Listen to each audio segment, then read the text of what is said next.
నమస్తే, welcome to our channel. నేను సౌజన్య. BJP నాయకులు జీవీఎల్ నరసింహారావు గారు తమ పార్టీకి సంబంధించి అంతర్గతంగా జరిగినటువంటి ఏదైతే సర్వే ఉందో దానికి సంబంధించి ఆయన కామెంట్ చేయడం జరిగింది. అంతేకాకుండా జనసేనకు కేటాయించినటువంటి గుర్తు ఏదైతే ఉందో గాజు గ్లాస్ గుర్తు, దానికి సంబంధించి కూడా ఆయన కామెంట్ చేశారు.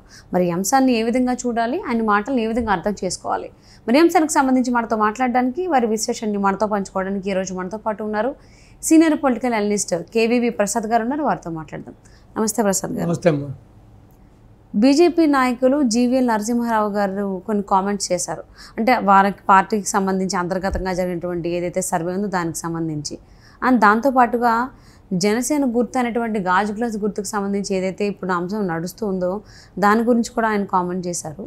ఫస్ట్ ఆఫ్ ఆల్, ఈ పార్టీకి సంబంధించి ఏదైతే సర్వే జరిగిందో అంతర్గతంగా దాన్ని ఏ విధంగా అర్థం చేసుకోవాలి అంటారు? ఏంటి అది వాస్తవమేనా, నిజమేనా? అది జగన్కి బిగ్ షాక్ అయ్యేటువంటి అవకాశం ఉందా ఆ రిజల్ట్స్? ఈ మధ్యకాలంలో చూసుకుంటే మీరు బీజేపీలో కూడా మొన్న అమిత్ షా యొక్క ముఖ్య అనుచరుడు కూడా చేయడం జరిగింది. ఆ విధంగానే ఇటు పీయూష్ గోయల్ వాళ్ళ టీమ్స్ కూడా చేయడం జరిగింది. సో కూటమికి అయితే బాగానే ఉంది. అది కాకుండా లాస్ట్ టైం కూడా చూసుకుంటే మీరు ఒక 20 days బ్యాక్ తీసుకుంటే దేశంలోనే అత్యంత ప్రతిష్టాత్మకమైన ఒక 11 ఛానల్స్ కూడా ఈ ఎంపీ ఎలక్షన్ల గురించి మొత్తం ఎంటైర్ కంట్రీ చేయడం జరిగింది. దాంట్లో కూడా కూటమికి మినిమం 17 నుంచి 23 స్థానాల వరకు కూడా గెలిచే అవకాశం ఉందని చెప్పడం కూడా జరిగింది. సో ఇప్పుడు రీసెంట్గా వీరు జీవీఎల్ కూడా చేసి ఉంటారు. సో దీంట్లో పెద్దగా మనం ఆశ్చర్యపడవలసింది ఏమీ లేదు. సో ఇదేమీ పెద్ద లేటెస్ట్ న్యూస్ కూడా కాదు ఇది. సో ఆల్రెడీ చాలామంది చేశారు. సో ఇది ప్రక్రియ మీకు జరిగింది. ప్రతి అనుక్షణము ఎలక్షన్ దగ్గరికి వచ్చే కొద్ది కూడా జరుగుతూ ఉంటుంది. సో డెఫినెట్గా కూటమికి అడ్వాంటేజ్ ఉంది, కూటమి అధికారంలోకి వస్తుందని చెప్పి సో ప్రతి సర్వే చెబుతుంది. సో దానికి తోడ్పాటు అందించే విధంగా, దాన్ని బలపరిచే విధంగా ఈ రోజున జీవీఎల్ గారిది కూడా ఉండడం సో శుభసూచకం.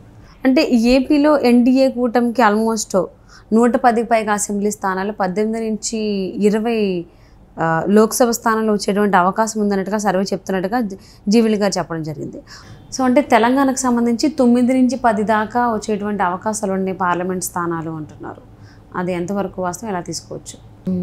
మరి అది అక్కడ ప్రజానికి అనుగుణంగా ప్రజ తీర్పు పెట్టి ఇచ్చారన్నది ఉండాలి. అంటే వాళ్ళ దగ్గర ఉన్న గణాంకాలు మన దగ్గర లేవు కాబట్టి సో మరి వాళ్ళు ఏ బేసిస్లో చెబుతున్నారు, ఏ నమ్మకంతో చెబుతున్నారు, సో ఏ శాంపిల్స్ ప్రకారం చెబుతున్నారు అన్నది వారికే తెలియాలి. సో మనం ఏదైనా సర్వే చేసి ఉంటే మనం వచ్చవచ్చు. సో బట్ దేశవ్యాప్తంగా కొంచెం బీజేపీకి వ్యతిరేక పవనాలు ఉన్నాయన్న మాట కూడా కొంతమంది చెబుతున్నారు. కొంతమంది అనుకూలంగా ఉంది, ప్లస్ వాళ్ళు చెప్పినట్టుగానే 400+ వస్తుందని కొంతమంది చెబుతున్నారు. కొంతమంది ఏమో ఒక ఆ మ్యాజిక్ ఫిగర్ రావచ్చు అని కొంతమంది చెబుతున్నారు. సో ఏదేమైనా మరి వాళ్ళకున్న శాంపిల్స్ ఏంటో, వాళ్ళకున్న సర్వేలో ఏంటో అన్నది అది వాళ్ళకే వదిలేద్దాం మనం.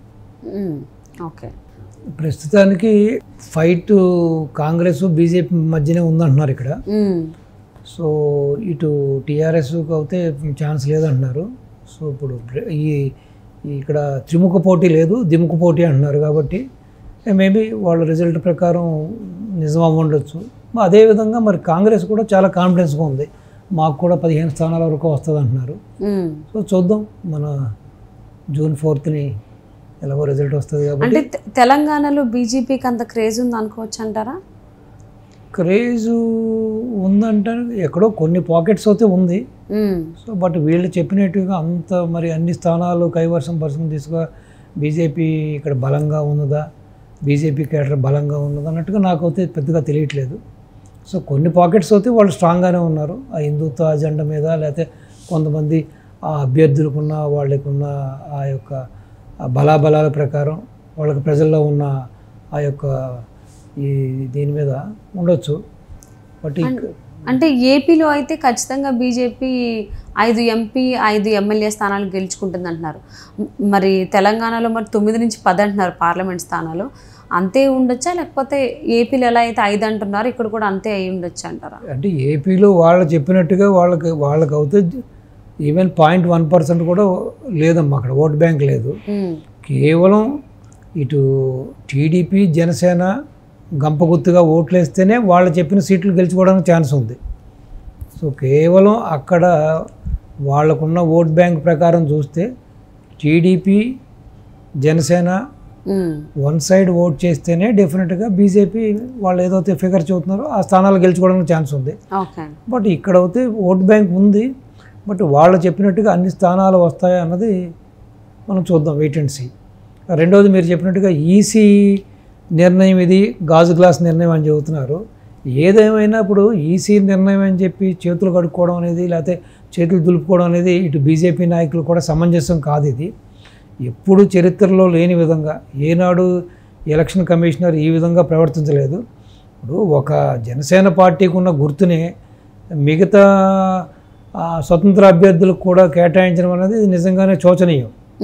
సో ఇది ఇప్పుడు చాలామంది చూస్తే గ్రామీణ ప్రాంతాల్లో పెద్దగా చదువుకోలేని వ్యక్తులు కానీ చదువుకోలేని వాళ్ళు కానీ వాళ్ళకున్న బండ గుర్తు ఏంటంటే టీడీపీ అంటే సైకిల్ అని, భాజపా అంటే కమలం అని, ఇటు జనసేన అంటే గ్లాస్ అని, కాంగ్రెస్ అంటే హస్తం అని. అటువంటిప్పుడు మరి ఇప్పుడు నిజంగానే ఇప్పుడు కాంగ్రెస్ పోటీకి ఉన్న చోట మిగతా స్వతంత్ర అభ్యర్థులకు కూడా హస్తం ఇస్తే అప్పుడు కాంగ్రెస్ పరిస్థితి ఏంటి? అలాగే టీడీపీ ఉన్న చోట్ల స్వతంత్ర అభ్యర్థులకు కూడా ఇంకొక సైకిల్ గుర్తు వేస్తే, అలాగే ఇప్పుడు భాజపా ఎలక్షన్లో ఉన్న చోట కూడా సో స్వతంత్ర అభ్యర్థులకు కూడా కమలం గుర్తిస్తే ఒకసారి ఆలోచించండి మీరు.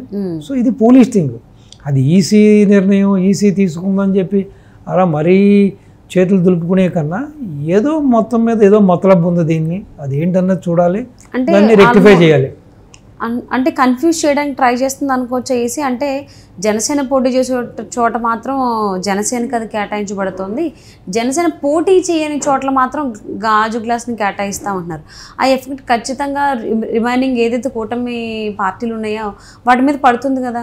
ఇవాళ మీరు లేటెస్ట్ కోర్టు తీర్పు చూసుకుంటే ఓన్లీ జనసేన ఎక్కడైతే 2 పార్లమెంటు స్థానాలకు పోటీ చేస్తుందో ఆ పరిధిలో ఒక 14 అసెంబ్లీ స్థానాలు కూడా వస్తున్నాయి. అక్కడ మాత్రమే మేము వేరే వాళ్ళు కేటాయించమంటున్నారు. మరి మిగతా చోట్ల జనసేన ఒక 21 స్థానాల్లో ఎమ్మెల్యేగా పోటీ చేస్తున్నారు జనసేన అభ్యర్థులు. మరి అక్కడ మళ్ళీ స్వతంత్ర అభ్యర్థులు కూడా గ్లాస్ ఇస్తామంటున్నారు. ప్లస్ అలాగే కూటమి అభ్యర్థులు చేసే చోట కూడా అదే గ్లాసు స్వతంత్రులకు ఇస్తున్నారు. అసలు ఇది ఎంతవరకు సమంజసం, ఇది ఎంతవరకు న్యాయం, అసలు ఇది ఎక్కడి రూలు, ఇదేంటో నాకైతే పాల్గొవట్లేదు. ఇది కేవలం మరి ఏదైనా ఒక అదృశ్య శక్తి ఈసీని కంట్రోల్ చేస్తుందా, ఎందుకు ఈసీ ఈ విధమైన ఒక విపరీతమైన పోగడలో పోతుంది అన్నది ఇది అందరూ కూడా ఇది ఆలోచించని విషయం. కోర్టులు కూడా దీని మీద యాక్షన్ తీసుకోవాలి. సో బీజేపీ సీనియర్ నాయకులు అంటే జీవీఎల్ నరసింహారావు గారు తమ అంతర్గత సర్వేకి సంబంధించి కొన్ని కామెంట్స్ చేశారు. సో అవి ఎంతవరకు జరుగుతాయి చూద్దామండి. Thank you so much Prasad గారు. నమస్తే అమ్మా.